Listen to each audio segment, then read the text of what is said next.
Hi, Linda Goodall here. When I first learned to sew back in the 60s, the 1960s that is, buttonholes were hard and they freaked me out. I can't tell you how many garments I just didn't finish because I got to the point where I had to put the buttonholes in and I was just afraid I would mess it up.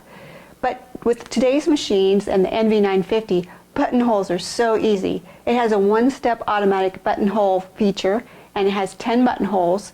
So we're going to take a look at those and see just how easy it is to make a buttonhole. So these are what the 10 buttonholes look like, and I've test sewn them with the button that I picked in the buttonhole foot video.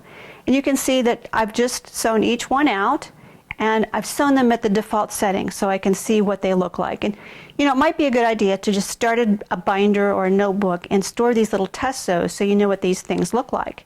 Now, you don't have to always sew with regular sewing thread. This is just regular sewing thread, but you can use embroidery thread, you can use button sewing on thread, it's a heavier thread, and what I've done here is I've used a variegated thread, and I get those kind of pretty different looking buttonholes. And you can also space your buttonholes differently. Buttonholes aren't just for buttons. I could be weaving a ribbon through that and it'd be pretty interesting.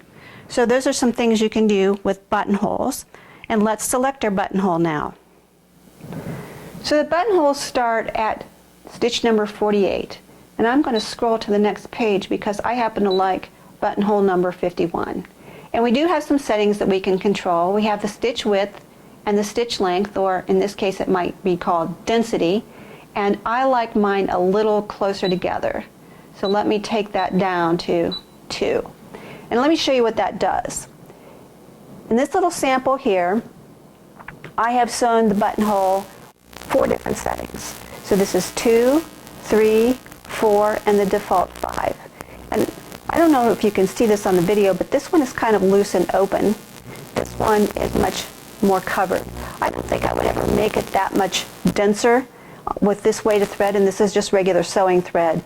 So if you're using a heavier, say 30 weight thread, you might want to set it on 3, and it just kind of depends. So you want to do a test sew to see how they're going to look.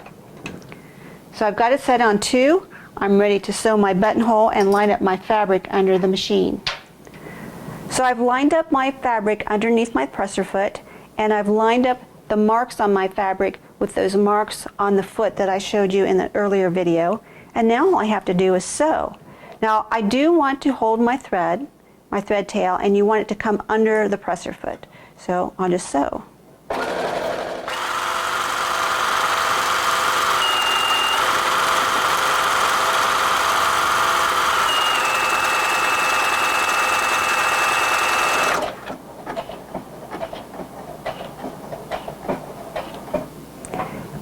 And the machine will stop when it's done, and now I'm ready to cut it.